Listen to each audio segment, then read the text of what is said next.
Price Lord. இன்றைய தியானம் நீதிமொழிகள் 4 மற்றும் 5. அதிகாரம் 4. பிள்ளைகளே, நீங்கள் தகப்பன் போதகத்தை கேட்டு புத்தியை அடையும்படி கவனியுங்கள். நான் உங்களுக்கு நற்போதகத்தை தருகிறேன், என் உபதேசத்தை விடாதிருங்கள். நான் என் தகப்பனுக்கு பிரியமான குமாரனும் என் தாய்க்கு மிகவும் அருமையான ஒரே பிள்ளையுமானவன். அவர் எனக்கு போதித்து சொன்னது, உன் இருதயம் என் வார்த்தைகளை காத்து கொள்ள கடவது, என் கட்டளைகளை கைக்கொள், அப்பொழுது பிழைப்பாய். ஞானத்தை சம்பாதி, புத்தியையும் சம்பாதி. என் வாயின் வார்த்தைகளை மறவாமலும் விட்டு விலகாமலும் இரு. அதை விடாதே, அதை உன்னை தற்காக்கும். அதன் மேல் பிரியமாயிரு, அது உன்னை காத்துக்கொள்ளும். ஞானமே முக்கியம்.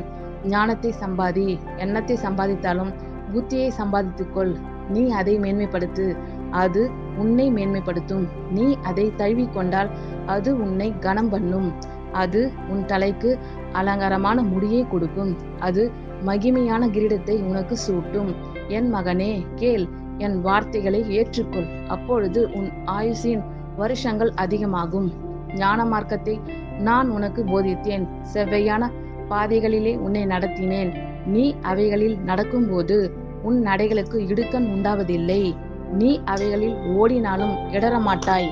புத்திமதியை உறுதியாய் பற்றிக்கொள், அதை விட்டு விடாதே, அதை காத்துக்கொள், அதுவே உனக்கு ஜீவன். துன்மார்க்கருடைய பாதையில் பிரவேசியாதே, தீயோருடைய வழியில் நடவாதே. அதை வெறுத்துவிடு, அதன் வழியாய் போகாதே, அதை விட்டு விலகி கடந்து போ. பொல்லாப்பு செய்தால் ஒழிய அவர்களுக்கு நித்திரை வராது. அவர்கள் யாரையாகிலும் விழ பண்ணாதிருந்தால் அவர்கள் தூக்கம் கலைந்து போம். அவர்கள் ஆகாயத்தின் அப்பத்தை புசித்து கொடுமையின் ரசத்தை குடிக்கிறார்கள். நீதிமானுடைய பாதை நடுப்பகல் வரைக்கும் அதிகமாய் பிரகாசிக்கிற சூரிய பிரகாசம் போலிருக்கும். துன்மார்க்கருடைய பாதையோ கார் இருளை போலிருக்கும். தாங்கள் இடறுவது இன்னதில் என்று அறியார்கள். என் மகனே, என் வார்த்தைகளை கவனி, என் வசனங்களுக்கு உன் செவியை சாய். அவைகள் உன் கண்களை விட்டு பிரியாதிருப்பதாக. அவைகளை உன் இருதயத்துக்குள்ளே காத்துக்கொள். அவைகளை கண்டுபிடிக்கிறவர்களுக்கு அவைகள் ஜீவனும் அவர்கள் உடலுக்கெல்லாம் ஆரோக்கியமாம். எல்லா காவலோடும் உன் இருதயத்தை காத்துக்கொள், அதனிடத்து நின்று ஜீவ ஊற்று புறப்படும். வாயின் தாறுமாறுகளை உன்னை விட்டு அகற்றி உதடுகளின் மாறுபாட்டை உனக்கு தூரப்படுத்து. உன் கண்கள் நேராய் நோக்க கடவது, உன் கண்ணிமைகள் உனக்கு முன்னே செவ்வையாய் பார்க்க கடவது. உன் கால்நடையை சீர்தூக்கி பார், உன் வழிகளிலெல்லாம் நிலைவரைப்பட்டிருப்பதாக. வலது புறமாவது இடது புறமாவது சாயாதே. உன் காலை தீமைக்கு விலக்குவாயாக. அதிகாரம் 5. என் மகனே, என் ஞானத்தை கவனித்து என் புத்திக்கு உன் செவியை சாய். அப்பொழுது நீ விவேகத்தை பேணிக் கொள்வாய். உன் உதடுகள் அறிவை காத்து கொள்ளும். பரஸ்திரியின் உதடுகள் தேன் கூடு போல் ஒழுகும்.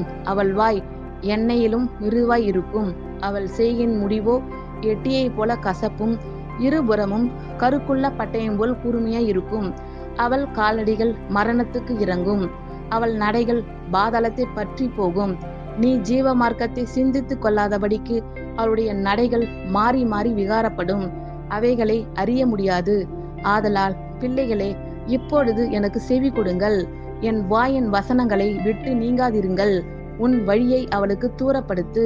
அவளுடைய வீட்டின் வாசலை கிட்டி சேராதே. சேர்ந்தால் உன் மேன்மையை அந்நியர்களுக்கும் உன் ஆயுசின் காலத்தை கொடூரருக்கும் கொடுத்து விடுவாய். அந்நியர் உன் செல்வத்தினால் திருப்தி அடைவார்கள். உன் பிரயாசத்தின் பலன் புறத்தியாருடைய வீட்டில் சேரும்.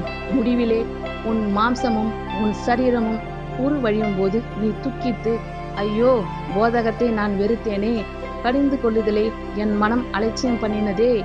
என் போதகரின் சொல்லை நான் கேளாமலும் எனக்கு உபதேசம் பண்ணினவர்களுக்கு என் செவியை சாயாமலும் போனேனே.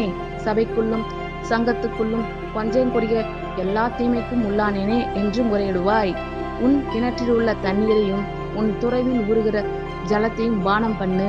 உன் ஊற்றுகள் வெளியிலும் உன் வாய்க்கால்கள் வீதிகளிலும் பாய்வதாக. அவைகள் அந்நியருக்கும் உரிவலாய் இராமல் உனக்கே உரிவலாய் இருப்பதாக. உன் ஊற்றுக்கண் ஆசீர்வதிக்கப்படுவதாக. உன் இளவயதின் மனைவியோடே மகிழ்ந்திரு. அவளே நேசிக்கப்படத்தக்க பெண்மானும் அழகான வரையாடும் போல் இருப்பாளாக. அவளுடைய ஸ்தனங்களே எப்பொழுதும் உன்னை திருப்தி செய்வதாக. அவளுடைய நேசத்தால் நீ எப்பொழுதும் மயங்கியிருப்பாயாக. என் மகனே, நீ பரஸ்திரியின் மேல் மயங்கி திரிந்து அந்நிய ஸ்திரியின் மார்பை தழுவ வேண்டியது என்ன? மனுஷனுடைய வழிகள் கர்த்தரின் கண்களுக்கு முன்பாக இருக்கிறது. அவனுடைய வழிகள் எல்லாவற்றையும் அவர் சீர்தூக்கி பார்க்கிறார். துன்மார்க்கனை அவனுடைய அக்கிரமங்களை பிடித்து கொள்ளும். தன் பாவக்கயிர்களால் கட்டப்படுவான். அவன் புத்தியை கலாததினால் மடிந்து தன் மதிகேட்டின் மிகுதினால் மயங்கி போவான். ஆமேன். கர்த்தர் உங்கள் அனைவரையும் ஆசீர்வதிப்பாராக. God bless you all.